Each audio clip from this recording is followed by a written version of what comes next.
of gratitude and innovation. If you are watching from on YouTube, if you're watching live on YouTube, you can head over to strawdog.org/thankyou5 to join in the chat, ask your questions, and vote on which questions you'd like to hear the panelists answer. And speaking of panelists, we're going to meet them in a second. My name is Hank Boland. I'm an ensemble member here at Straw Dog Theater. I'm a writer, administrator, instructor, advisor, all around nice guy. But let's meet the rest of the panel today. Brandon, can you start us with introductions? Yeah. Hi, I'm Brandon Burns. I'm a writer, actor, currently working out in Los Angeles, mainly in TV film, as well as a theater artist with Bramble Theater Company in Chicago, and worked with Steppenwolf back in the day doing School of Steppenwolf, and just love the things that I'm doing. And then I'll jump, oh, sorry, Oh, Sarah. hi, I'm Sarah Rose. I am a multidisciplinary theater maker, director, performer, facilitator. I am originally from Miami, Florida. That's where I grew up. But then I went to Northwestern University and fell in love with Chicago, living there for years before getting the opportunity to move to Glasgow, which is where I'm currently based. I make lots of different kinds of theater that I like to tour all over. A lot of my work is very multidisciplinary in nature, lots of physical theater, clowning, and very much about getting people to gather and spread some joy. So that's what I've been doing lately. Can I pass it over to Richard? Yeah, you sure can. Hi, I'm Richard Lavery. I'm the artistic director of Accidental Theatre in Belfast, which is a non-traditional arts venue, as we call it, as a taking over an old bank that used to be empty about 10 years ago and reconverting it into an arts centre and performance venue. Also a theatre director who's worked across the UK, predominantly in Ireland and England and Scotland. Eileen. Yes, I'm Eileen Tell, pronoun she, her, and I am a director, writer, educator, solo performer based in Chicago. I, similar to a lot of folks on the panel, do a lot of different things and make a lot of different, kind of have a lot of different roles in some of my theater making. Yeah. All right, thank you. All right, so as we do every episode, we're going to start with the big question: what is theater, right? Like, what is theater? So that should not be surprising to anyone. But Sarah Rose, I'm going to ask you to start us off with, what does theater mean to you? What is it? Oh gosh, what a big question. We're starting big. We start big. What is theater? Theater to me is really, yes, storytelling. What happens when we gather people together to share in creating a world where story happens.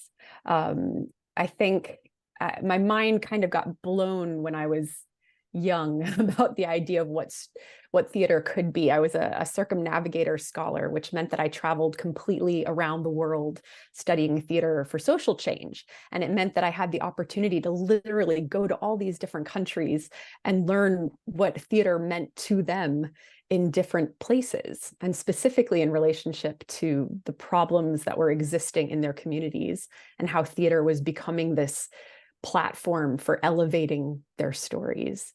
And I think the definition of what theater is would be different in each one of those countries, which in turn was fascinating. In places like Kenya, there was an opportunity I had to kind of spend time in Kibera slums with people who were really grappling with sort of the AIDS and HIV pandemic, and there being a real lack of sort of knowledge around how to help themselves. And theater was being used as a tool to educate and make people feel more proactive in terms of learning how they could help themselves with things like forum theater and making theater participatory. But then there was work that was happening in Buenos Aires, which was very much part of a kind of political rebellion that was happening, where there were people doing these massive theatrical parades with puppets. But the puppets were these politicians. And so people on the street were sort of like yelling at the puppets and not the people. And it was about this kind of lovely interaction that theater was creating live on a street, getting people to elicit emotion and feeling and activation to do something. So for me, I guess it really does kind of ultimately come down to the stories we're choosing to tell and bringing people together to experience them. And that's been really core, certainly, to my practice. What do you think, Richard? Yeah, I think it's a really good answer, Sarah. For me, certainly the two things that come initially to mind is shared experience, just as you say.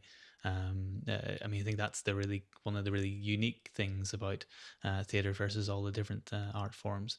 And it doesn't matter whether it's in person or online. It's that shared experience, that commonality, that connection between yourself and as the audience and the performer. That's really, really key. And then the other kind of aspect for me is the way I used to think of it when I was younger is theatre is where all the sibling arts combine into something really special.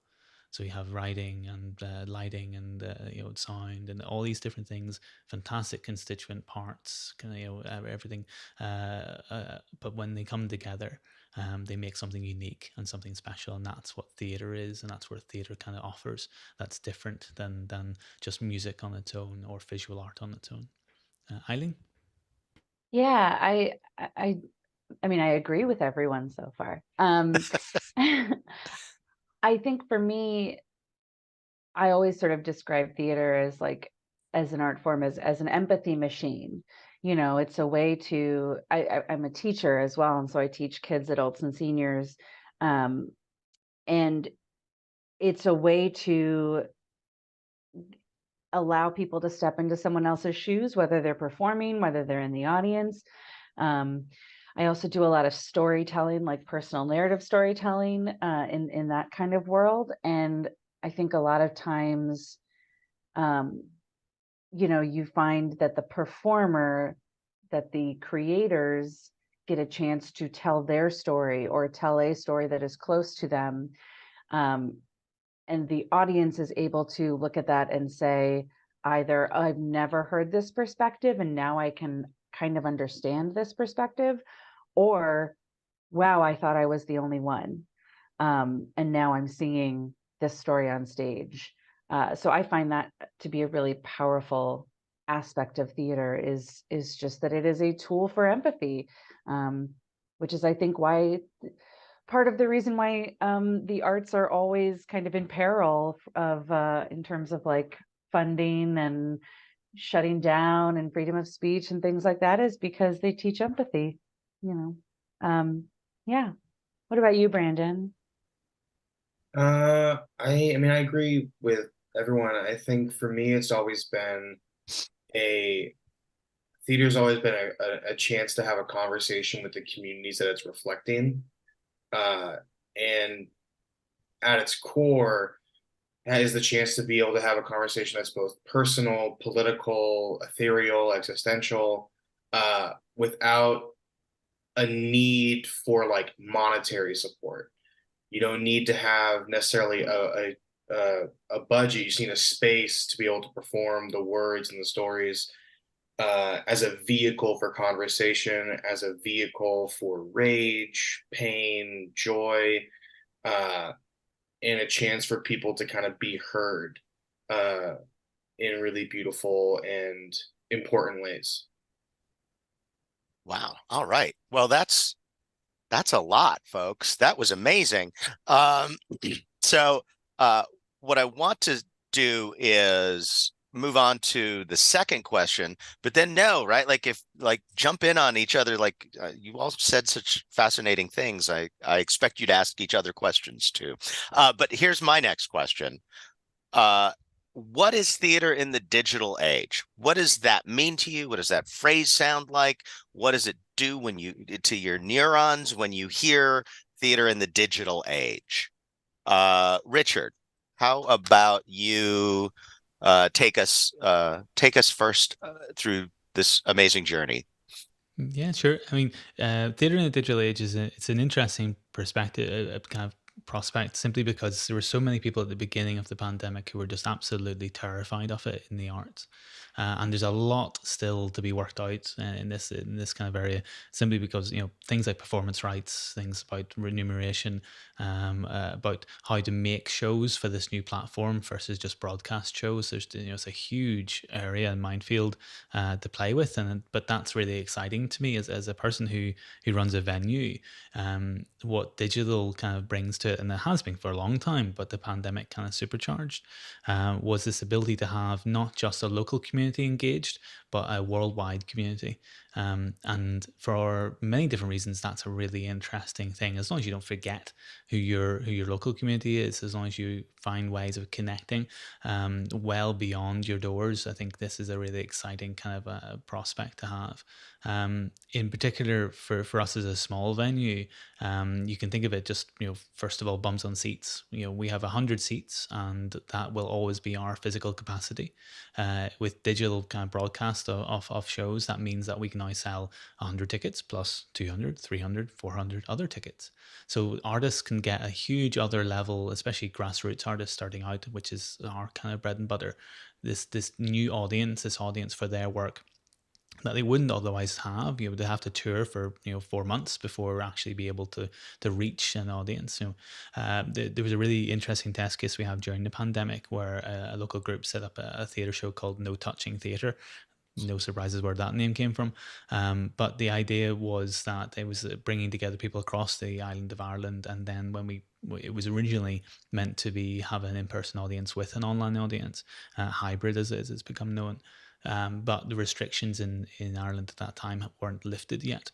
So it just became a wholly online event, which meant that people across the entire island of Ireland were in the same experience of enjoying it at the same time. And that event sold 600 tickets for a 2-day show. A showcase in lots of ways as well, because there's lots of different little mini kind of artist pieces. And that kind of just proved the model for us about the potential for artists to be able to reach well beyond their initial physical performance, a geographical location. So this is what the digital prospect of theatre for us kind of opens up for us, is this idea that for small venues and small for artists starting out in regions, for lack of a better term, in the UK, which is basically anywhere in the UK outside of London, you can now have an audience well beyond your physical location. You can have the beginnings of a sustainable career beyond your location. You can have a record of your show to both sell and also make available to festivals and bookers well beyond your initial event. I spent 10 to 15 years making work that has no presence whatsoever anymore because it was we didn't record it properly. So I have an entire large section of my career which is only here. And that's great because I get to remember it, but it's not great for really building a long-standing career outside of where you initially start those shows. So the digital prospect for theatre is really interesting along those lines. And that's only getting started. That's only with broadcasting shows as they are. This is even before we start to really take advantage of the digital platform to bring people in to that shared experience. Eileen? Yeah. Counterpoint?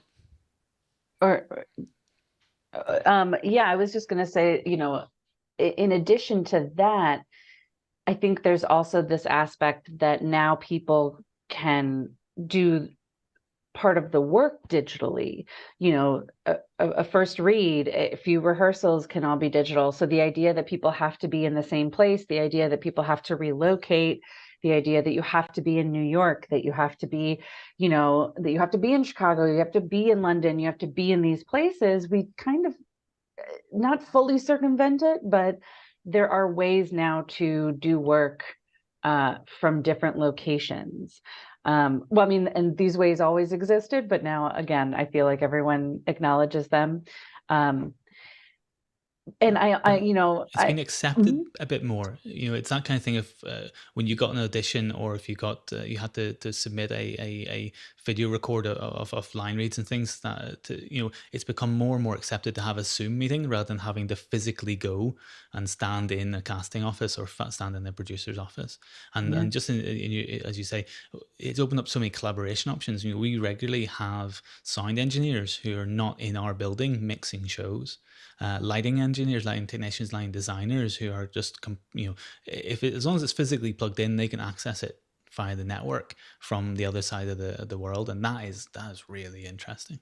Yeah. And that's also taken like a monetary hurdle away from people that want to get into the business of like who can't afford to have driven out or gotten public transportation to go to these auditions or go to these classes in person. They can take them, they can do auditions online from their home, they can do classes from their home. Like the ability to now have access to this as an option of a career is getting more affordable in a world that's increasingly unaffordable.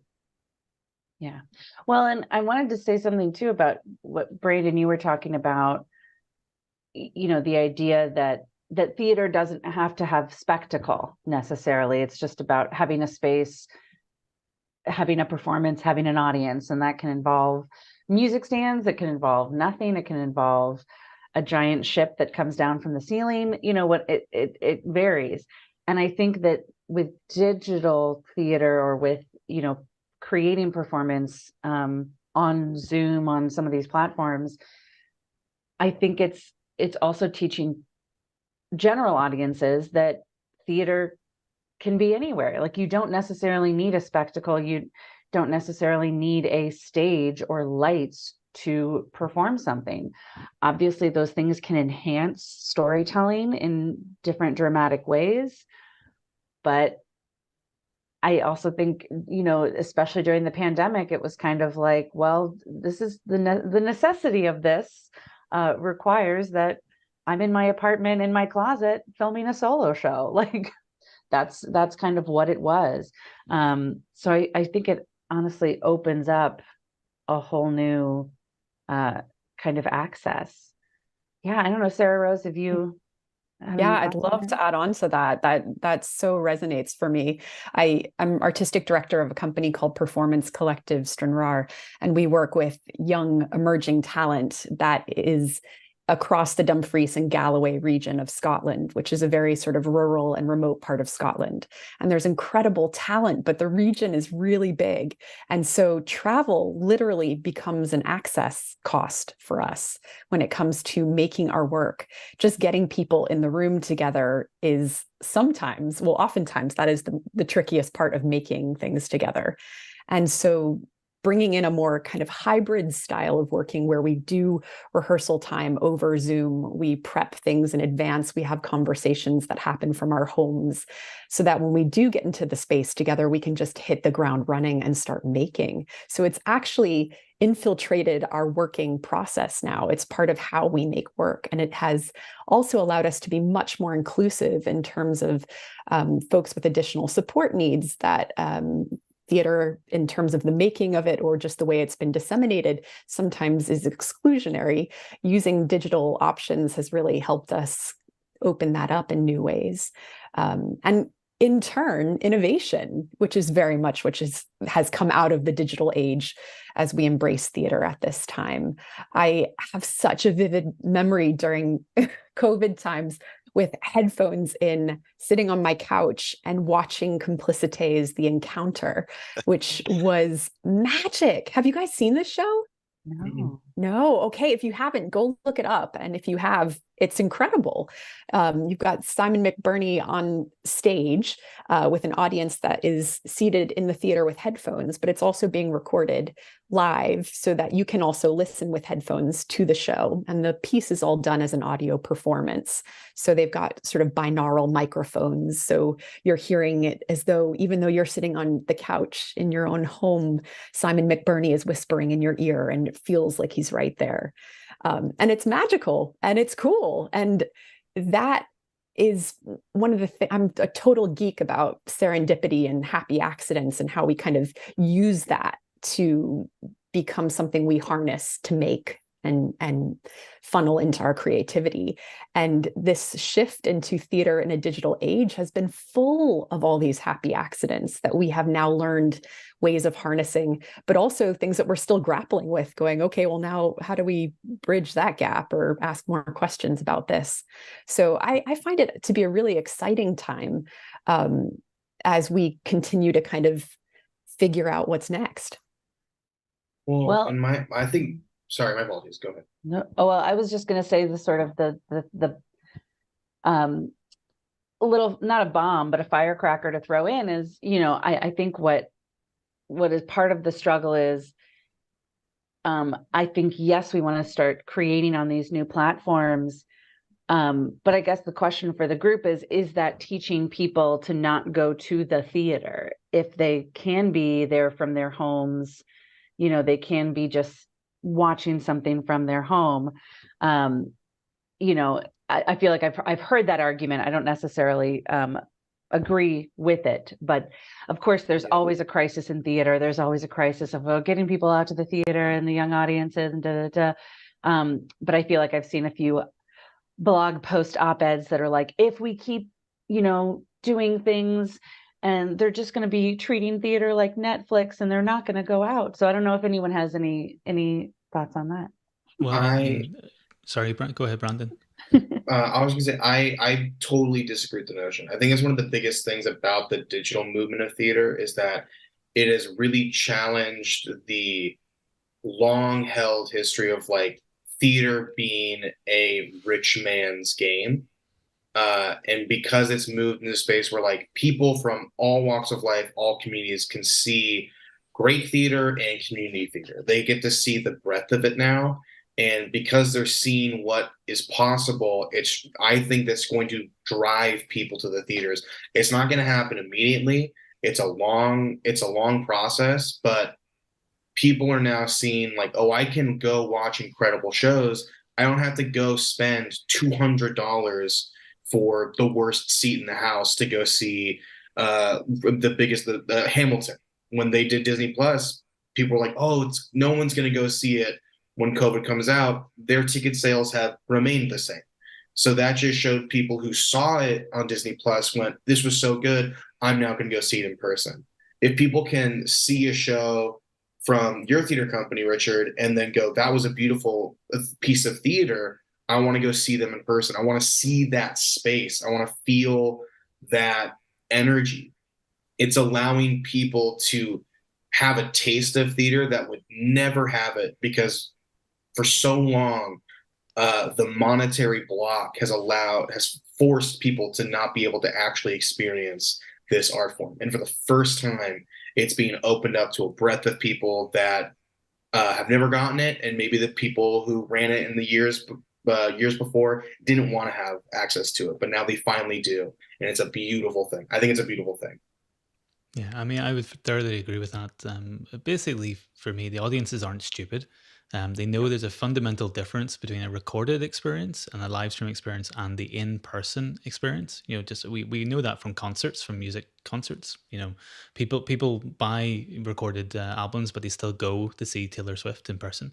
It's a fundamentally different experience, which is why theater, this whole kind of hand wringing of, oh, this digital stuff is not theater whenever it first kind of took kickoff in the pandemic, is a complete misnomer. What I find interesting as a parallel to look at is just football, which I understand in the United States it will be called soccer. But the way I kind of look at it is, what if theater had the investment that football and other kind of large sports had, from TV money, 100 years ago, in the way that football and the others have, they had large stadiums, physical stadiums with physical experience that has then been digitalized and now commercialized through TV, through television over the last 50 to 60 years. And that's where the arts is sort of, for me, is this kind of early days of more people can now access it. More people can start to understand it. It's not the theater used to be the art of the masses, and now it's been in certain sections of the world made into a highbrow for only certain people kind of experience, and ticket prices kind of lean into that. But just the mystic, the whole experience. I remember as a kid, you would have to dress up to go to the theater. That, I mean, that's long gone as an experience over here. But it still has a certain formal middle and upper class kind of feel to it. I know in the States you may not have a class system in that way, but that's the kind of feeling over here for the London elite, not for everyone on the street. And that's where I think the digitalization kind of becomes more and more important. Sorry, Brandon. No, I was gonna say, I feel like in the US, the class system of theater is as extreme as I would imagine is in London. I mean, the idea of dressing up to go see theater, the high ticket prices, the inability, the lack of access is extreme. I mean, I remember when Jeremy O'Hara's Slave Play was on Broadway in 2019, the huge both love and backlash he got for making tickets accessible specifically for the Black community and doing like blackout days for the show where the white echelon, the upper class, upper middle class were like, well, that's you're taking away the prestige of theater. And it's like, well, we should be removing this highfalutin idea that we've somehow got in our brains that theater has to be, when, like you said, it was at its core is the voice of the people. It is the people's purest art form of storytelling and of dealing with and processing their world. It should not be this highfalutin experience. It should be for people. Anyone should have access to it. In Scotland, there was an experience that I found so moving. There's a theater in Glasgow called the Citizens Theatre, the Cits, and they do something called postcode tickets, which is basically like your zip code, your area code that you live in. And anybody who lives in that area, which is, socioeconomically a bit more deprived area within Glasgow, you can get really, really cheap tickets. I think they were like 50 pence to get a ticket to come see a show. So I went to go see a show and I sat down next to this guy who was a lorry driver, a truck driver. And he was like, oh, do you go to the theater a lot? And I was like, yeah, I go loads. Do you ever go? And he goes, every once in a while I come and get a postcode ticket. And I was like, what made you decide to come and see this play today? And he goes, it was cheaper than going to the pub and getting a beer. So I thought, I'll go check this out. And if I don't like it, I'll just go to the pub and start drinking then. But it was just that idea of in Scotland, which is quite a socialist country anyway, and theater being made for the people, how are you actually getting it to the people?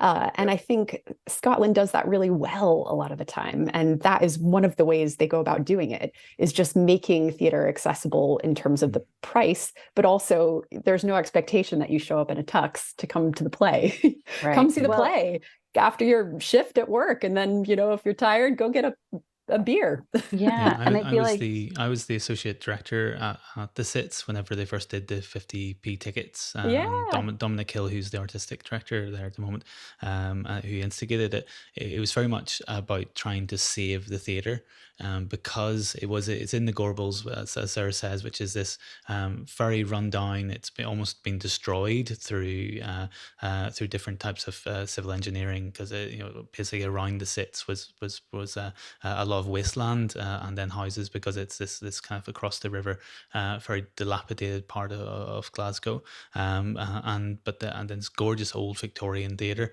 that kind of remains there. And the 50p tickets was out of necessity a way of trying to start to save and build that audience again, because people who again, Sarah's right, the socialist kind of comment about Glasgow, very, very working class labour movement, and the Cits was designed for the citizens of Glasgow, and it had been pushed out of that kind of echelon, that area, over the decades. And Dominic's done fantastic work in revitalising that theatre. The whole building, I think, closed for a couple of years to redo itself, and not just because of the pandemic. And it's a really exciting model for building-based organizations. Well, and I feel like what we're sort of saying kind of over and over again is this idea that like a lot of it is about figuring out your local community. You can certainly have a larger community, but I think a lot of Americans, I think, feel like theater lives in New York on a certain street, and that's where theater lives. And they don't realize, or they, haven't heard about their local theaters. And even if it is the university, the high school doing theater productions, but also like the small arts organizations in their town. Chicago has a billion of them, but I'm Omaha and Kansas City, like all these different cities have theater companies, they have arts organizations, but for different reasons, people just don't think of patronizing their local. They think of, oh, let me go see the big Broadway tour coming through. Let me go buy my ticket to New York because that's what theater is.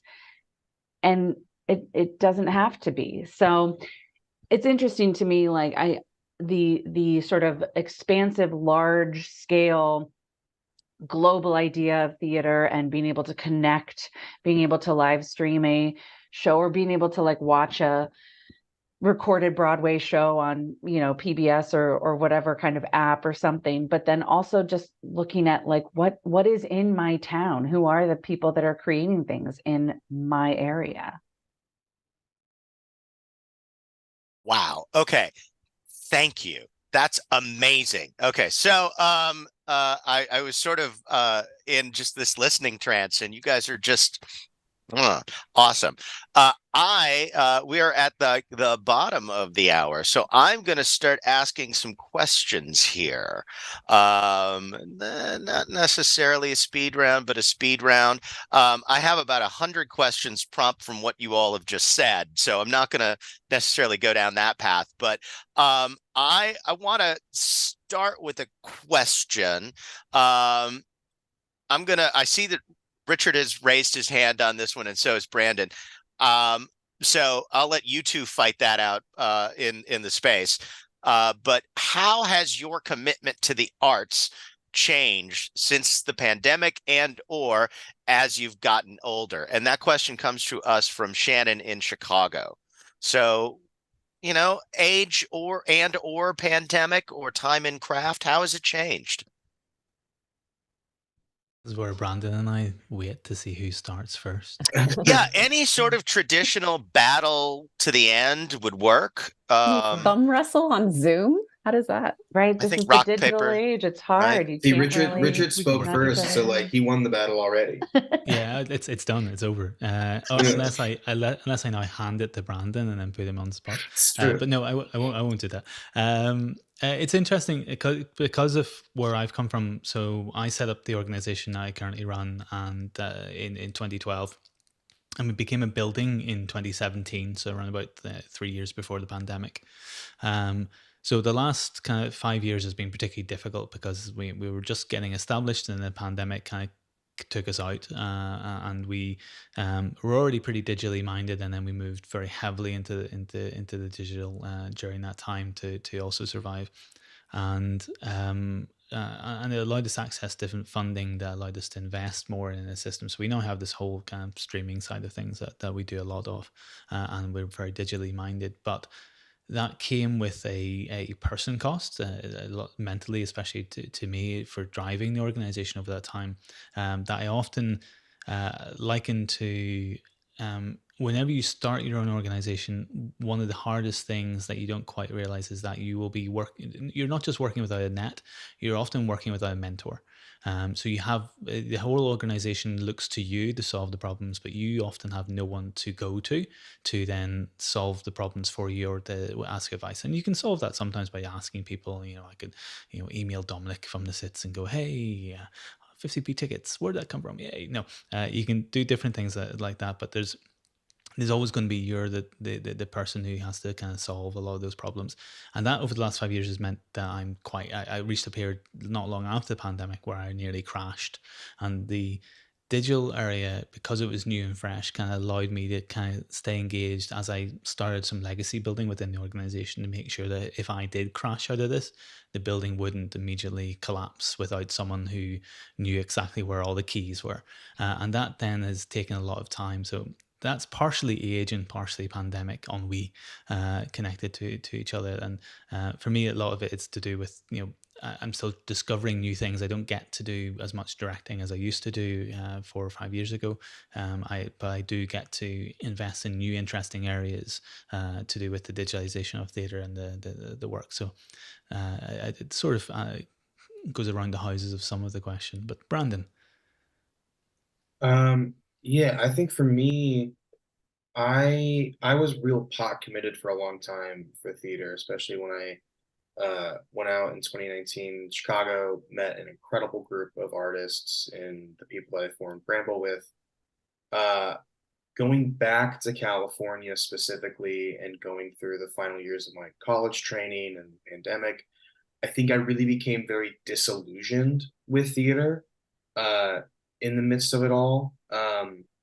And became very viscerally frustrated with the systems that have like enabled the lack of access, was becoming very frustrated with the California mentality of theater, which was performative politics. It was very close-minded into the stories that it was telling. So I found myself very much pulling away from the art form and embracing, well, how can you take the mindset that at the core of theater, which is the immediate conversation, and try to find a way to pull that into the film and TV landscape and the stand-up comedy world and that kind of avenue that is. And I'm finding myself going back into it, especially with Bramble Theater and kind of being more involved in Chicago over the last couple of months. But yeah, I really have struggled with what theater is fighting in the midst of like what it can be and the potentiality of like theater in the 21st century and what it could be versus what it's, I think a lot of the people who run the big houses and whatever the power structures that it might be are trying to kind of make it stay. And that kind of battle that theater is going through right now and what its voice is and what its identity is, I have struggled to kind of will myself to really embrace and fall back into fully. Yeah, I think one of the biggest challenges of theater or any arts form is the creation part and the organization part. I don't think they're totally separate, but like if you want to make theater at a certain scale, you have to have an organization behind you or some kind of organization. You have to have, unfortunately, you do have to have money. And I think that push and pull of it is really interesting. It's also like, so I work in the education world as well. And there is the interesting thing, I think, especially in America, is you get to be a teacher and then there's nowhere else you can really go from there except to become an administrator, which is not necessarily the same skill set, nor do you get to do the same things. I love teaching. I also, at this point, want to make more money. I want to be able to live as a human being in her 30s. But the next level of job is administrator. And I think that theater has a similar thing of, to be an artistic director doesn't necessarily you can be a good director, you can be a great actor, you can be a great screenwriter, you can be a great lighting designer, whatever, but that doesn't necessarily mean you know how to run an organization. And I think that's kind of missing from theater education in general. Chicago is very, a lot of people move here and they form a theater company, or a lot of people are like, I'm bored, let me form a theater company. You can't swing a dead cat without hitting 3 theater companies in Chicago. And I think that's great. You want to produce your own work, you want to make your own work, but at a certain level, you have to have the organizational skills and the, just the management skill. And so I think that's something that I've just grappled with in my recent life, is how much how much am I willing to do like let me get some people together and do a reading, which I think is really fun and really worth it and great. Nobody's getting paid, nobody's making money. We're just kind of getting together, spending a few days on a creative project. But if you want to get larger in scale, then you have to figure out, how are we selling tickets? What's the money situation? Or am I providing snacks? Like it gets to be bigger and bigger. And sometimes it's worth it to invest that amount of time and energy. And sometimes it's worth it to get 8 hours of sleep. So that's, I think, getting a little older and also just pandemic priorities. Oh, I hear you, girl. There's something about just even getting older, right? Like 20-year-old Sarah Rose was like, get me in that theater. I'm painting flats at 2 a.m. and then and I love working it. 20 million jobs, burning the candle at both ends, not sleeping, just like go, go, go, go, go. Yeah. And there has been an amazing learning for me since moving to Scotland, let alone since the pandemic, of how to find more balance between that kind of work and life process as an artist and making. And my commitment certainly hasn't wavered in terms of my, desire and passion to try to keep making really important and useful theater in the world. But it has definitely been organized differently in the way that I use that time. I do put up away messages now on my email, as opposed to before sending emails at 3 a.m. and getting a reply. I think, especially in America, now having been on both sides of the pond here, the work ethic and expectation of that kind of intense delivery on work in America, which is genuinely so unhealthy, strangely has boded really well for me in Scotland, because people do clock out and go, we're going to go have dinner with our families now. And I'm like, oh, I thought we were going to keep going. I just kept making things happen and have been able to find a better balance now of how to harness those parts that are really useful, while also making more space. And as a result, I feel like the art I've been making now, especially as I'm getting older, you guys, I just turned 40 and I feel 40. I don't really know like all of what that means, but I think I'm still discovering what that is. But there is something incredible about being like, yeah, I'm gonna change how that's done, because now we're not doing it like that. And that's been really exciting and really freeing as we've kind of come into this post-pandemic world / an answer to that question, just what it means to be making work as you get older. Yeah, I think the 40s is a really interesting one, because the 30s for me is when you kind of start to work out who you are, and the 40s is when you get to relax into who you are and start to really play, depending upon where you are and how you look at it, I suppose. But that's certainly how I look at it. It's an interesting thing, because the arts tends to be quite exploitative, given with time, because we're all meant to be here for the fun or for the exposure, as the different kind of things go to it.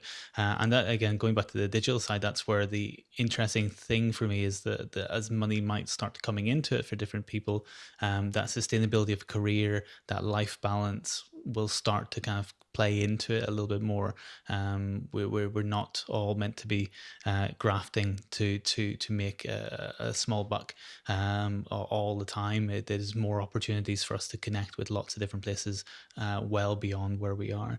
When I was about, I think it was 5 years ago, Rufus Norris, who's the artistic director of the National in London, pretty much the top job of the UK theatre, he did an article where he said he didn't make any money or make, I think, more than £10,000 a year as a director until he was in his 40s, and he's the UK's largest theatre director, and that's, without his wife and partner helping sustain his career, he would have never made it. And that's shocking as a statistic just for anyone else coming up behind us.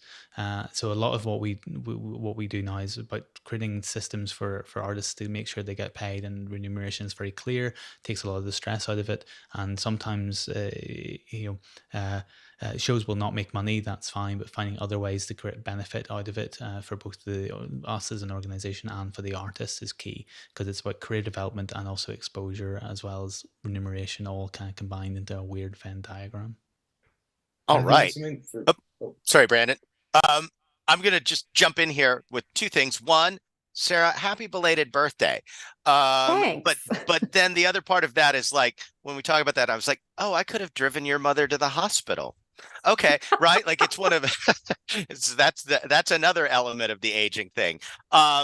So that's great. I'm going to ask another quick sort of speed roundy question, and we'll probably maybe try to go for a little bit more speed on this one. And I'm going to turn this one to Brandon.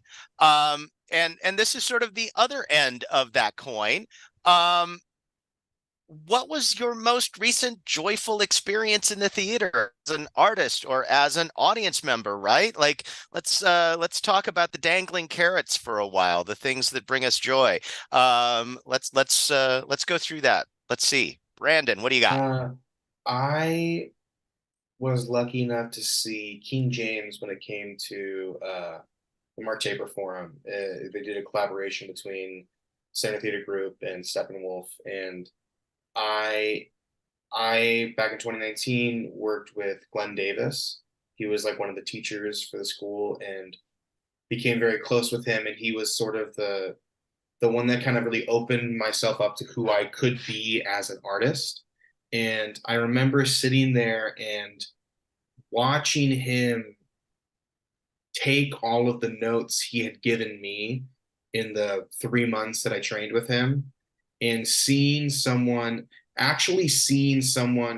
the educational setting do the work and do it so honestly, and doing it so well, and also making mistakes, but then living with them and never like apologizing for it, and just doing the work so wholly.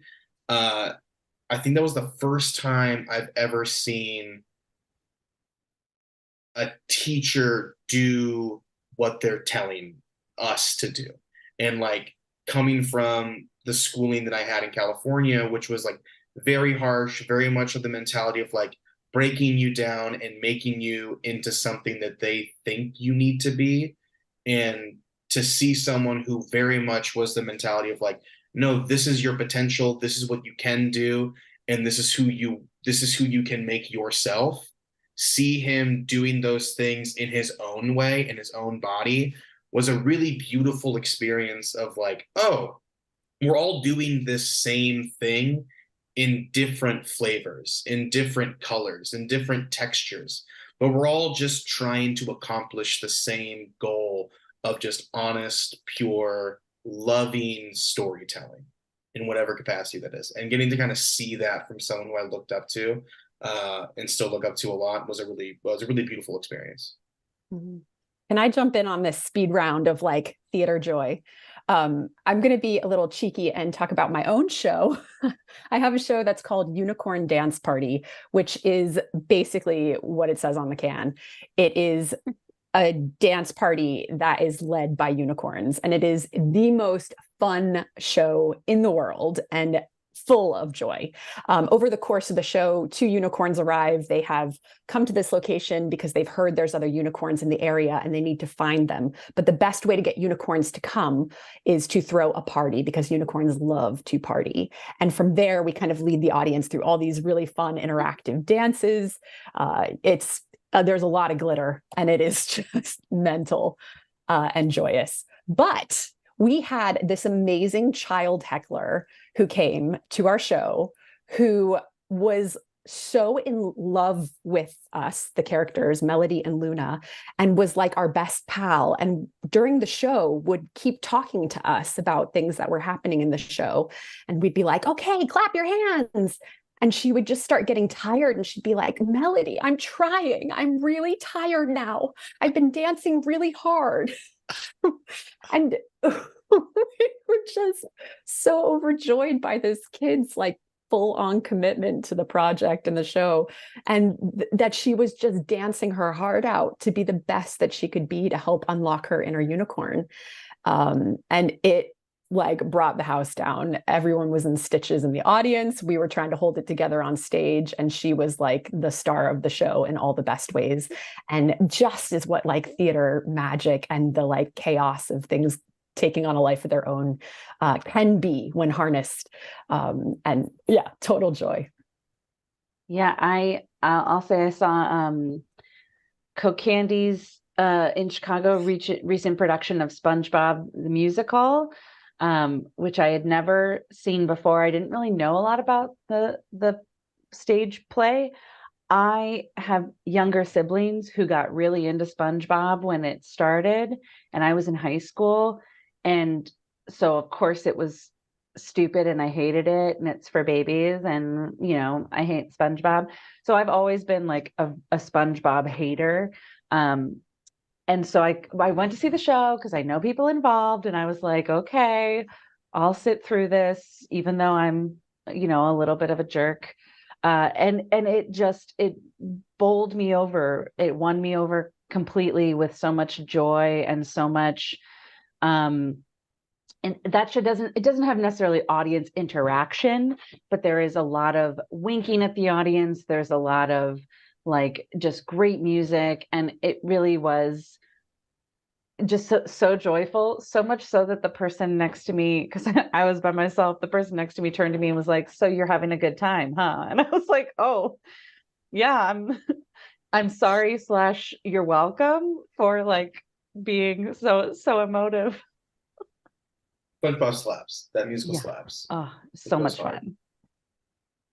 I think we were at the same performance. I think we were, because yeah. I think your daughter got pulled up on stage at the end. Yeah. I was a little too starstruck to speak to you, but also it was late and I have a 9-year-old. Yeah. But yeah, she loved it, and I've never seen it. She's never seen it. So like they were coming out like, "Who's your favorite character?" She's like, "I have no idea." But yeah, it was just a joyous show, right? Awesome. Richard, do you want to throw one in here before I go to the next question? I can do, but I was holding back for time, so you can move on. But one of my favorite shows that really inspired me was a Punch Drunk show. For anyone who's familiar with the company, it's a really famous immersive theater company. The Drowned Man that they did in basically an old post office block beside Baker Street. I think it's Baker Street train station. And it was an absolutely amazing show and fantastic. And I remember going to see it and thinking, this is what theatre should be. This immersive theatre is what I want to continue to make. And it really inspired me. The show itself, I thought, was absolute crap. Because they just did everything wrong for me. I mean, everyone absolutely loved it and the rave reviews, but for me, the difference between most theatre has this, obviously the fourth wall, very famous. The difference between spectator, a spectator and actor combination is what Punch Drunk play with. But because you were masked off, because all the audience were masked, it just removed you from the world that you got to play with, and I didn't. I want to play in that world. I want to get involved. I want to get my hands dirty. And there was this cafe, this bar at the end of the show that I thought, this is what the show should have been. And then I made a show based upon that called the Lost Martini. It was just basically a hidden bar in Belfast that was all the things that the citizens of Belfast deserved about a show, deserved about a bar, this kind of hidden kind of oasis. A lot of the art that I tend to make has this kind of interesting line between, should we stay and make the place where we are better, or should we leave and have a better life for ourselves? And neither choice is wrong, but that's kind of where the crux of the Lost Martini was. This idea of the proprietor of the bar was about to leave and hand it off to someone else so that they could go off and have this new life. So that show inspired me hugely for both how ambitious and exciting it was, but also how I felt it was crap. And I love that sort of like overarching theme of like, should we stay and make the place better, or should we go? Like, that's like, I'm fascinated by that. I think that exact statement, I think, is the heart of theater. What is the responsibility we have to the community we're in? Do you stay and fight to build it and support it and protect it? Or do you have a responsibility to also take care of yourself and protect yourself? And how much can you give and sacrifice to build the world you're a part of? That's such a beautiful, painful thing that we have to explore as people every single day. So I would like to do this for about 4 more hours, if that's cool with everybody. Yeah. Okay. Also, right, if we want to, we have what we call the green room, which maybe we can figure out how to get to or share with the folks who are here. But, we can always keep talking afterwards as well. But but I want to, as I look at the clock, have to sort of wrap some things up. So I'm going to do a round of thank yous, and then I'm going to come back to all of you for another quick question. Okay. So as I do some thank yous here, thank you. I got 5 thank yous, right? Thank you, 5. Thank you, number 1, to Kyle Hammond for creating and producing this show. Thank you, number 2, to officehours.global, Edwin Ruiz and Mondo Machine for helping to make all of this possible. Thank you, number 3, goes out to Straw Dog Theater Company, who makes this show possible with our ensemble members and our volunteer time.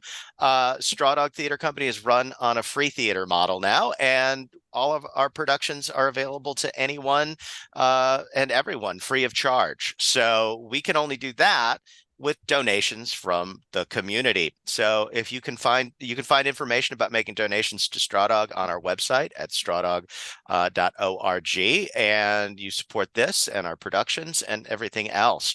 Thank you, number 4, to the folks who are viewing, asking questions, participating, supporting the show through donations. Amazing. Thank you.